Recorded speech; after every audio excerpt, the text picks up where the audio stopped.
Ерке сылқым күйін Әбдімомын Желдібаев, атақты күйші композитор, жазды.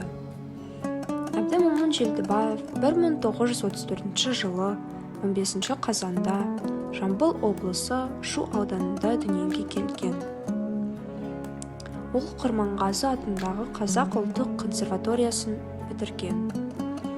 Композитордың толғау, ерке сылқым, бос жігіт, жесір сазы, ыдырыс сияқты күйлері мен әндері таралған. Ерке сылқым күйінің тарихы.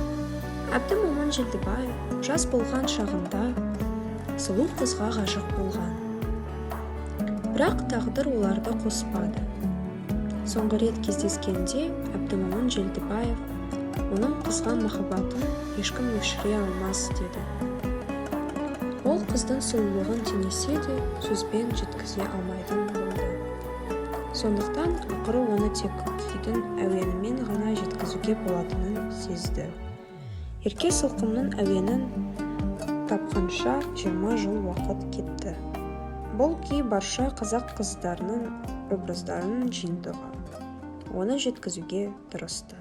Ерке сылқым күйінің құрметіне 2011 жылы Шу қаласында ескерткіш орнатылды.